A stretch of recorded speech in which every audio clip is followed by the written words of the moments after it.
The second promise of the Sacred Heart of Jesus to those who honor it, who revere it, who worship it, who adore it, is this: I will establish peace in their homes. Our Lord, the King of Peace, naturally, inevitably brings peace wherever he reigns. Where Christ reigns, there is peace. There is true peace, lasting peace. Wherever his social reign is rejected, is denied, there reigns war and chaos. Inevitably, war and chaos where Christ is denied, is rejected, is cast out of society. On that topic, it is very appropriate, especially in our current moment in history, to look back at a little interesting thing that happened in France in the 19th century. Then ruling over France was Napoleon III. This was 1856, and he met with a French cardinal, a young French cardinal, Cardinal Louis Edouard P., and they were discussing politics. It was a tumultuous century, the 19th century.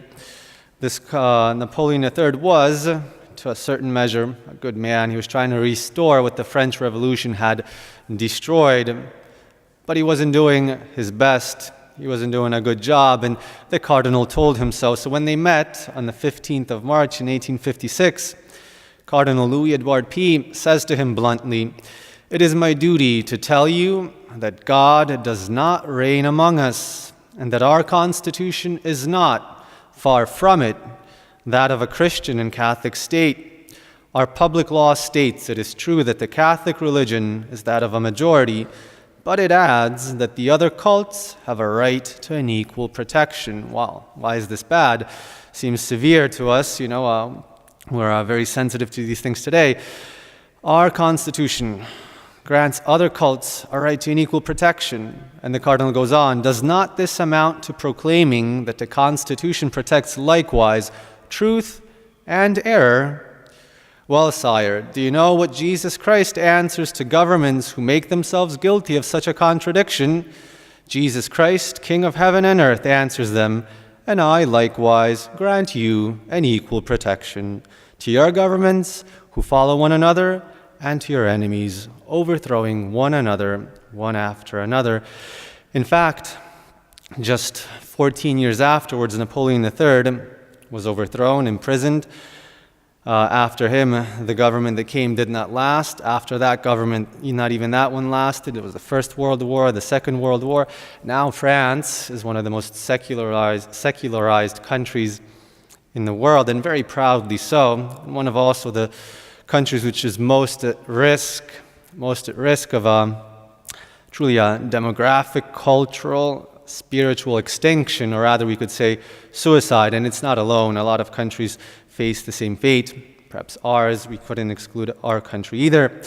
A society which equally protects truth and error, which grants equal legal protection to good as well as to evil, a society which assures as much the right to practice virtue as the right, quote-unquote, right to sin, is a society where not only does God not reign, but is a society destined to fall.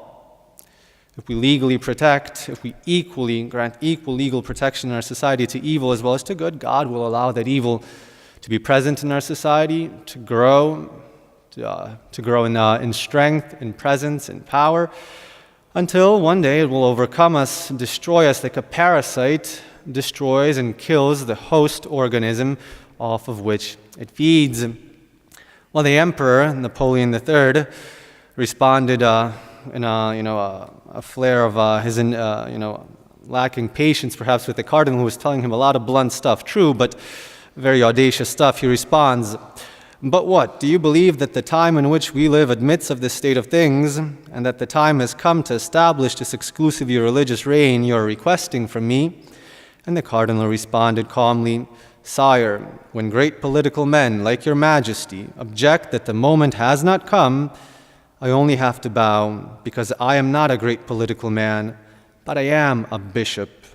And as a bishop, I answer them, if the time has not come for Jesus Christ to reign, well, and then the time has not come for governments to last.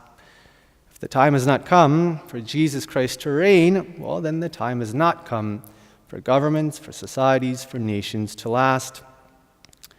I will establish peace in their homes, our Lord says. Our Lord promises us in homes, in societies, in nations where his sacred heart reigns. So may the heart of Christ, may Christ reign in our society, in our laws, in our culture, in our traditions, in our art, in everything, in our everything. May Christ reign.